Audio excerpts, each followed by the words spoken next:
आप सभी का स्वागत है हमारे YouTube channel HR edu world में।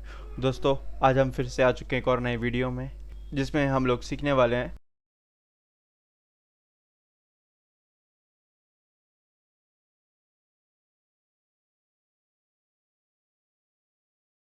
डिज़ाइन वाले ऑप्शन को सीखेंगे। तो इसके लिए हम यहाँ पे अपने वर्ड को ओपन सब करेंगे, उसके बाद हम चलेंगे यहाँ पे डिज़ाइन के ऑप्शन पे। जो डिज़ाइन के ऑप्शन में हमें यहाँ पे थीम के अलावा थीम या फॉन्ट कलर या फिर यहाँ पे इफेक्ट्स या पैराग्राफ वगैरह कोई भी ऑप्शन हमें छेड़ने की ज़रूरत नहीं है।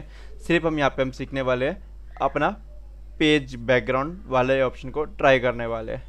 तो इसमें हम लोग सिर्फ सीखेंगे अच्छी क्लास है वाटरमार्क कैसे लगाते हैं। तो मैं यहाँ पे कुछ नहीं करने वाला, सिंपल से एक पैराग्राफ टाइप कर लेता हूँ और इस पैराग्राफ को कॉपी करके बहुत सारे पेजेस में पेस्ट कर लेंगे। तो हमारे पास क्या होगा कि हमारे पास जो पेजेस है वो बहुत सारे यहाँ पे बन जाएंगे। अब हमें क्या करना है कि हर पेज के ऊपर वाटरमार्क लगाना है। तो वाटरमार्क हमारे पास दो तरीके का हो सकता है, या तो इमेज की फॉर्म में यानी फ़ोटो, या तो आपके नाम का। तो अब हम क्या करेंगे, यहाँ पे वाटरमार्क के ऊपर क्लिक करते हैं और क्लिक करेंगे कस्टम वाटरमार्क। उससे पहले हमारे पास कुछ इस तरीके के फॉर्मेट्स आएंगे, आपको जो भी यूज़ करना आप कर सकते हैं। ऐसे डोंट कॉपी के दो तरीके के फॉर्मेट है, आप सिंपल उसके ऊपर क्लिक करेंगे तो हमारे पास जो वाटरमार्क है वो उसके जस्ट पीछे लग जाएगा। बेशक आपको कलर लाइट आ रहा हो तो आप क्या करेंगे, फाइल पे जाएंगे और यहाँ पे आएंगे प्रिंट के ऑप्शन पे, और यहाँ पे आपको प्रीव्यू पे ऑटोमेटिक दिख जाएगा कि आपको पीछे कैसे दिखने वाला है। तो मैं ऐसे बैक होता हूँ, अब वाटरमार्क पे जाके कस्टम वाटरमार्क पे क्लिक करता हूँ। सबसे पहले जो हम वाटरमार्क है वो पिक्चर्स वाला लगाएंगे। तो इसके लिए हम सिलेक्ट पिक्चर पे जाते हैं और यहाँ जाएंगे, पिक्चर वाटरमार्क के आगे टिक लगाएंगे, फिर क्लिक करेंगे सिलेक्ट पिक्चर के ऊपर। फिर इसके बाद हमारे पास क्या आएगा, यहाँ पे ब्राउज का ऑप्शन आएगा, उसके ऊपर क्लिक करेंगे और हमारे जो सिस्टम में फाइल जहाँ पर भी पड़ी होगी उस पर क्लिक करेंगे एंड इंसर्ट पे क्लिक कर देंगे। उसके बाद आपको कुछ भी छेड़ने की ज़रूरत नहीं है, सिंपल ओके पे क्लिक कर देना है। तो आपका जो वाटरमार्क है वो पीछे लग जाएगा। यहाँ पे वाटरमार्क दिखने के लिए आप शॉर्टकट की प्रेस कर सकते हैं कंट्रोल के साथ P, तो आपको वाटरमार्क यहाँ पे दिख रहा होगा। ठीक है, तो ये जो वाटरमार्क है वो आपके हर पेज के ऊपर लगेगा। अब हमें वाटरमार्क चाहिए अपने नाम वाला, तो सिंपल सा वापस क्लिक करेंगे वाटरमार्क के ऑप्शन पे, फिर जाएंगे कस्टम वाटरमार्क, क्लिक करेंगे टेक्स्ट वाटरमार्क के ऊपर और यहाँ पे जो फॉन्ट लिखा है टेक्स्ट लिखा है उसको बैक स्पेस से दबा के उसे रिमूव कर देंगे और यहाँ पे अपना वाटरमार्क टाइप कर लेंगे जो आपको उसके अंदर लिखना है।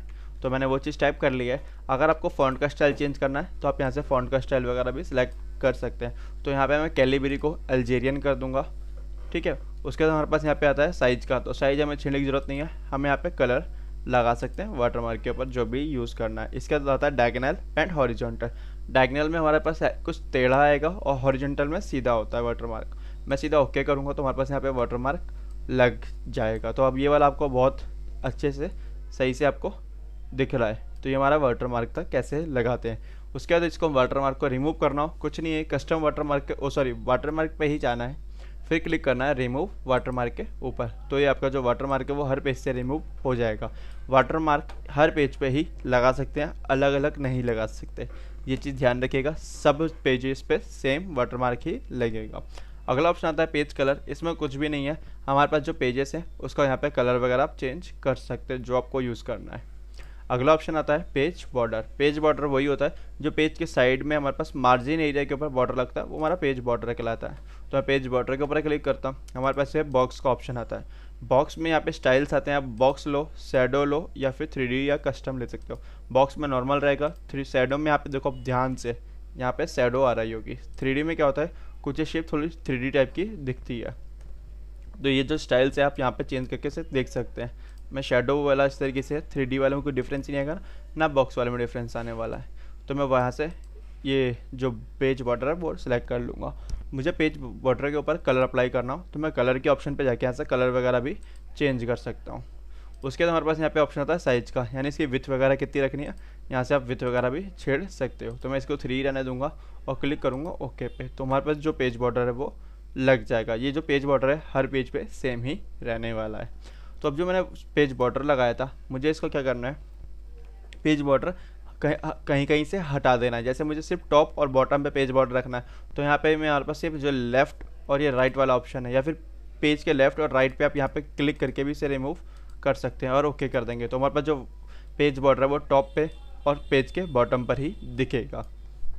अब मान लीजिए हमें जो पेज बॉर्डर है वो हर साइड से अलग अलग चाहिए, डिफरेंट टाइप का चाहिए, तो आप कस्टम बॉर्डर पर रहेंगे, आपको जो भी बॉर्डर यूज़ करना है साइड में, आप वहाँ पे इस पर क्लिक करके यूज़ कर सकते हैं। तो मैंने ये वाला पेज बॉर्डर लगा दिया, एक ये वाला लगा दिया और क्लिक कर दिया इस तरीके से। तो हमारे पास जो पेज बॉर्डर है टॉप का और लेफ्ट राइट का अलग अलग हो जाएंगे, टॉप और बॉटम का। अब हमें पेज बॉर्डर ये भी पसंद नहीं आएंगे तो हम यहाँ पे यूज़ कर सकते हैं आर्ट वाले ऑप्शन को। तो यहाँ पे क्लिक करेंगे, यहाँ से हम इसका आर्ट का भी यूज़ करके लगा सकते हैं। तो मैं यहाँ पे कोई सी अच्छी सी आर्ट देखता हूँ और उसको यहाँ पे लगा देता हूँ।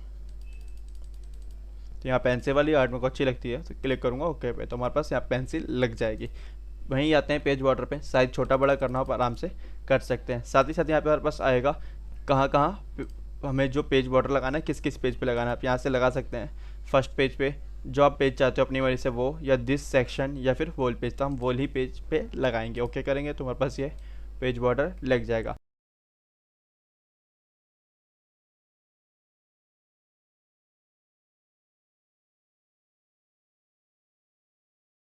और यहाँ पे लेआउट के ऑप्शन पे जाते हैं। उससे पहले हमारे पास यहाँ पे बहुत सारे ऑप्शन दिए हैं। सबसे पहले हम यहाँ पे एक पैराग्राफ टाइप कर लेंगे। तो यहाँ मैंने एक पैराग्राफ टाइप कर लिया है, ऑटोमेटिक तरीके से आपको ऑलरेडी बता रखा है। इस पैराग्राफ को सिलेक्ट करके होम पे जाता हूँ, यहाँ से कॉपी करता हूँ, कर्सर को नीचे रख के पेस्ट कर देता हूँ, एक और बार पेस्ट कर देता हूँ ताकि जो हमारा पैराग्राफ है थोड़ा एक्स्ट्रा हो जाए, और कर्सर को ऊपर लेके आ जाऊँगा कंट्रोल के साथ होम दबा के। अब मैं चलता हूँ लेआउट के ऑप्शन पे और पहला ऑप्शन हमारे पास आता है मार्जिन। हम सीखेंगे आज की क्लास में पेज सेटअप वाला ऑप्शन। तो मैं इस पेज को थोड़ा सा छोटा कर लेता हूँ या फिर व्यू पेज पे जाके वन पेज पे क्लिक कर देता हूँ। तो यहाँ पे जो आपको पैराग्राफ दिख रहा है इसमें कुछ जो इस साइड में स्पेसिंग आ रही है पूरी की पूरी, इधर ये टॉप पर, ये राइट साइड पे और ये बॉटम पे, तो जो हमारी जो स्पेसिंग है ये हमारी मार्जिन कहलाती है। तो हम आज इसको ही समझने वाले हैं, यानी पेज लेआउट के अंदर, पेज सेटअप के अंदर। तो मार्जिन का जो ऑप्शन है इसमें हमारे पास क्या आता है, डिफरेंट टाइप के ऑप्शंस आते हैं। इसमें एक ऑप्शन होता है नैरो, इसमें हमें अपने पेज के हिसाब से कितने पेज के ऊपर प्रिंट करना है उस हिसाब से हम इस चीज़ का यूज़ कर सकते हैं। मान लीजिए पूरे पेज का यूज़ करना हो तो मार्जिन पे जाके कस्टम मार्जिन को 0 कर देंगे तो पूरे ही पेज के ऊपर प्रिंट होगा। हमें कम साइज पे रखना है, प्रिंट करना है तो हम उसे नैरो कर सकते हैं। अगर तो हमें ज़्यादा स्पेसिंग देनी है तो हम नॉर्मल कर लेंगे। तो हमारे पास इतना पेज का एरिया छूट के ही पेज के अंदर टेक्स्ट लिख के आएगा। अगला ऑप्शन हमारे पास आता है ओरिएंटेशन। इसमें दो ऑप्शन होते हैं, एक पोर्ट्रेट एंड एक लैंडस्केप। पोर्ट्रेट में हमारा पेज एकदम सीधा रहता है, लैंडस्केप में हमारा पेज यहाँ पे लेटा हुआ यानी टेढ़ा हो जाता है। पेज का साइज में कोई डिफरेंस नहीं आने वाला, पेज का साइज सेम ही रहेगा, बस पेज का मोड चेंज हो जाएगा, यानी देखने का तरीका, यानी पेज सीधा है वो सिर्फ टेढ़ा हो जाएगा। ये हमारे पास पोर्ट्रेट एंड लैंडस्केप का ऑप्शन है। अपनी ज़रूरत के हिसाब से हम पोर्ट्रेट या लैंडस्केप का ऑप्शन यूज़ कर सकते हैं। वैसे ज़्यादातर हम पोर्ट्रेट ही यूज़ करते हैं।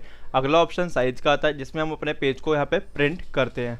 तो पेज को प्रिंट करने के लिए हमारे पास यहाँ पे डिफरेंट टाइप के साइज़ दिए हुए हैं। जिस भी हिसाब की आपको पेज की नीड होगी उस हिसाब से यहाँ पे इसका यूज़ कर सकते हैं। जैसे हमारे पास अगर लेटर साइज़ चाहिए तो लेटर, लीगल साइज़ चाहिए तो लीगल साइज़, और A4 चाहिए तो A4 साइज़ हम यहाँ पे यूज़ कर सकते हैं। यही हमारे पास यहाँ पे ऑप्शन है साइज के अंदर। तो हम ज़्यादातर जो यूज़ करते हैं हम A4 ही यूज़ करते हैं। अगला ऑप्शन हमारे पास आता है यहाँ पे कॉलम्स का। तो इसके लिए हम क्या करेंगे, अपने पेज को वापस से पूरा ही बड़ा कर लेते हैं। तो पेज विड्थ पे करता हूँ या 100% कर लेता हूँ। ये हमारा जो अगला ऑप्शन आता है यहाँ पे लेआउट के अंदर कॉलम्स में, इसमें जो हम एरिया को सिलेक्ट करते हैं यानी पैराग्राफ को सिलेक्ट करते हैं उसको वो अलग अलग कॉलम्स के अंदर कन्वर्ट कर देगा। तो जैसे मैं यहाँ पे 2 कॉलम पे क्लिक किया, जो हमने पैराग्राफ सेलेक्ट किया था उसको 2 कॉलम्स के अंदर कन्वर्ट कर दिया है। इसको वापस से वन करता हूँ, यहाँ मैं पूरे पैराग्राफ को सिलेक्ट करता हूँ कंट्रोल A दबा के और क्लिक करता हूँ यहाँ पे 2 कॉलम के अंदर। तो हमारे पास जो पूरा का पूरा पैराग्राफ है यानी पूरी बुक होगी वो 2 पैराग्राफ के अंदर आएगी, यानी 2 कॉलम के अंदर आने वाली है। इसको मुझे यहाँ पे चेंज करना है 3 के अंदर, तो मैं 3 कर सकता हूँ। जैसे यहाँ पे गया मैं 3 पे क्लिक करूँगा तो 3 हो जाएंगे। मुझे यहाँ पे लेफ्ट साइड ऑप्शन है, तो लेफ्ट साइड में हमारे पास पैराग्राफ छोटा है और राइट साइड में बड़ा आएगा। और हम राइट क्लिक करेंगे तो राइट साइड में पैराग्राफ छोटा होगा, यानी जो हमारे टेक्स्ट लिखा होगा वो छोटा होगा, और लेफ्ट साइड में पैराग्राफ ज़्यादा एरिया को कवर करेगा। आपको जो कॉलम्स है उसे ज़्यादा बढ़ाना है तो आप कस्टम कॉलम्स मोर कॉलम्स पे जाके यहाँ से वैल्यू बढ़ा सकते हैं। मान लीजिए मुझे यहाँ पे 5 कॉलम चाहिए तो मैं 5 पे क्लिक करके ओके कर दूंगा, तो हमारे पास यहाँ पे 5 कॉलम आ जाएंगे। हमें सिंपल जैसा था वैसे ही रखना है तो हम 1 कॉलम पे क्लिक कर देंगे। अगला ऑप्शन आता है ब्रेक्स का। ब्रेक्स का ऑप्शन हमने इंसर्ट के अंदर सीखा था, यहाँ पर पेज ब्रेक, वही सेम ऑप्शन ही हम सिर्फ यहीं सीखेंगे, उससे अलावा एक्स्ट्रा ऑप्शन नहीं सीखेंगे। तो हमारे पास कुछ नहीं होता पेज ब्रेक वाले ऑप्शन में कि हमारे पास जो पेज में पैराग्राफ नीचे लिखा होता है कर्सर के जस्ट नीचे, यानी कर्सर के बाद जितना ही पैराग्राफ होता है उसे नेक्स्ट पेज पे ब्रेक कर देना, यानी शिफ्ट कर देना पूरे का पूरा। तो मैं ब्रेक्स के ऊपर क्लिक करूँगा और फर्स्ट ऑप्शन पे ही क्लिक करूँगा। तो हमारे पास जो पैराग्राफ पे कर्सर रखा था वहाँ उसके आगे से सारा का सारा पैराग्राफ नेक्स्ट पेज पे चला जाएगा। तो मैं इसी को एक स्टेप पीछे आ जाता हूँ फिर से।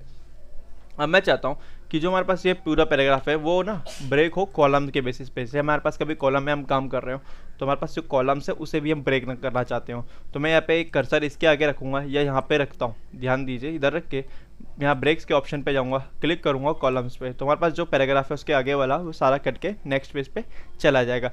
यही हमारा ऑप्शन था पेज ब्रेक का या फिर ब्रेक्स का। अगला ऑप्शन आता है लाइन नंबर। लाइन नंबर में कुछ भी नहीं है, हमारे पास जो मार्जिन एरिया होता है यहाँ पर किसी भी चीज़ के लाइन और किसी भी चीज़ के हमें नंबर वगैरह देना हो तो यहाँ से लाइन नंबर का यूज़ कर सकते हैं। जैसे मैं कंटिन्यूस पे क्लिक करूँगा तो हमारे पास जो लाइन है कंट्रोल जेड करते हैं, सिलेक्ट ऑल करते हैं, लाइन नंबर पे आके कंटिन्यूस करते हैं, तो हमारे पास जो पैराग्राफ के आगे लाइन लिखी हुई जितनी भी लाइन लिखी हुई है सबके आगे नंबर आ जाएगा, हमें पूरी यहाँ पे मेंशन करता चला जाएगा।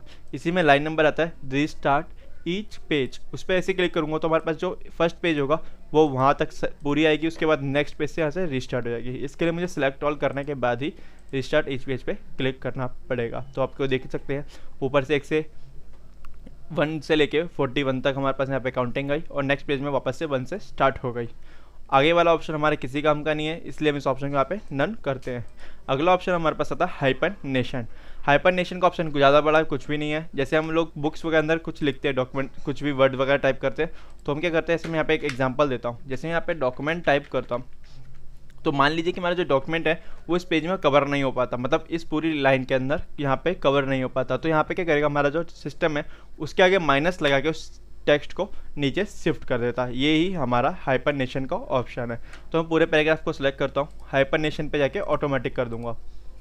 तो देखो यहाँ पे मैं कहीं वर्ड आपको ऐसे दिख रहा है, यहाँ पे गैलरीज। गैलरीज में क्या देखिए कि जो गैलरी है उसमें यहाँ पे माइनस का साइन लगा और IES जो है नीचे चला गया। मैं वापस हाइपरनेशन को नन कर दूंगा तो देखिए गैलरीज क्या होता है नीचे पेज में, ये हमारा पेज का ज़्यादा बचाने की कोशिश करता है।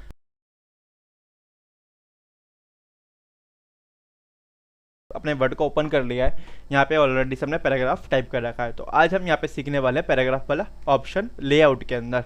तो इसके लिए हमारे पास पहला ऑप्शन आता है इंडेंट। इंडेंट में क्या होता है हमारे पास जो भी यहाँ पे मैं सारी चीज़ फिलहाल के लिए डिलीट नहीं करता, मैं चाहता हूँ जो मैं ये लाइन लिख रहा हूँ वो थोड़े ना डिस्टेंस से स्टार्ट हो लिखने के लिए।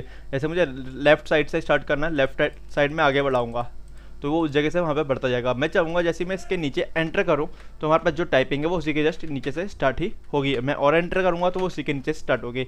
ये हमारा इंडेंट है। मैं इसे लेफ्ट साइड से बढ़ाऊँगा तो लेफ्ट साइड से हमारे पास जो इंडेंट है वो कम होता जाएगा। ऊपर का पैराग्राफ पे रखता हूँ, यहाँ से इंडेंट को कम करूँगा तो यहाँ पे आपको जो लाइन दिख रही है ये इंडेंट का ऑप्शन होता है, ये चीज़ ध्यान रखिएगा।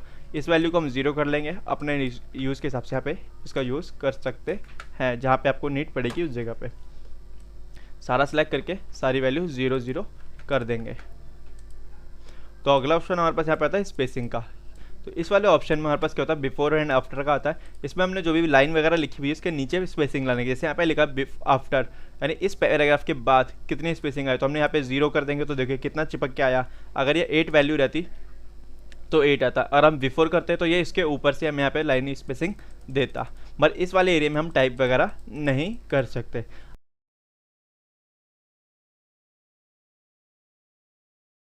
और यहाँ पे टाइप कर लेते हैं अपना पैराग्राफ। तो मैंने पैराग्राफ टाइप कर लिया, हमारे पास यहाँ पे पैराग्राफ आ चुका है। ये वाला ऑप्शन यूज़ करने से पहले आप लोगों को कोई इमेज या कोई शेप या कोई क्लिप आर्ट वगैरह इंसर्ट करनी पड़ेगी। ऐसे में यूज़ करूँगा तो ये यूज़ नहीं होगी। तो मैं कर्सर यहाँ पे रख के एंटर दबाता हूँ और इंसर्ट पे जाके कोई यहाँ पे जाके शेप वगैरह कुछ भी जो आपको चाहिए अपने यहाँ से ले लेंगे। तो मैं यहाँ पर आपके लिए क्या करता हूँ, इधर से जाके अपने सिस्टम से कोई इमेज वगैरह ले लेता हूँ। मैंने उस इमेज को इंसर्ट कर लूँगा, साइज बहुत बड़ा इसे छोटा भी कर सकते हैं।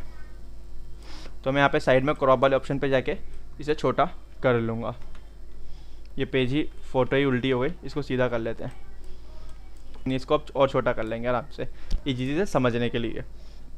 अब ये वाला जो हमारे पास ऑप्शन था लेआउट वाला, अभी भी ये ऑप्शन वर्क नहीं कर रहा है, अरेंज वाला। तो इसके लिए हम क्या करेंगे, इस इमेज के ऊपर क्लिक करेंगे। जैसे ही मैंने इसके ऊपर क्लिक किया तो हमारा ये वाला ऑप्शन वर्क करना चालू हो जाएगा। ये वाला जो ऑप्शन है हमने ऑलरेडी सीख चुका है इंसर्ट टैब के अंदर, जब हमने पिक्चर इंसर्ट की थी तभी सीखा था। तो ये वाला ऑप्शन आपका कब अनेबल होता है, जब आप कोई पिक्चर इंसर्ट करते हो तो फॉर्मेट पे जाके भी ये ऑप्शन सेम आपको मिलेगा। तो इसलिए आप या तो पिक्चर के फॉर्मेट पे जाके इसका यूज़ करो, या तो आप लेआउट के अंदर इस ऑप्शन का यूज़ करो। पहला ऑप्शन हमारे पास यहाँ पे आता है पोजीशन। तो आपके जो इमेज है उसके अलग अलग तरीके से पोजीशन यहाँ पे अरेंज कर सकते हो। तो मैं यहाँ पे देखो, मैं कोई पिक्चर को बीच में लेके जाता हूँ तो वहाँ पे पिक्चर हमारी प्रॉपर तरीके से नहीं आ पाती है, इसलिए हम इस चीज़ में पोजीशन का ऑप्शन का यूज़ करते हैं। तो मैं यहाँ पे पोजीशन वगैरह इस चीज़ को आराम से दे देता हूँ, तो हमारे पास जो पिक्चर है वो पोजीशन लग जाती है। तो ये हमारी जो पिक्चर है जब हम उसे पोजीशन देते हैं तो ये ईजी तरीके से यहाँ पे मूव होने लगती है। अगला ऑप्शन आता है टेक्स्ट ट्रैप। यहाँ पे पहला ऑप्शन इनलाइन विद टेक्स्ट आता है, यानी कोई भी हम जब कोई इमेज इंसर्ट करते हैं तो वो इनलाइन विद टेक्स्ट होती है। इसमें क्या होता है, जब भी हम उसे कहीं मूव करेंगे तो वो टेक्स्ट के ऊपर ही आएगी, यानी वो पैराग्राफ वगैरह या टेक्स्ट को काटेगी।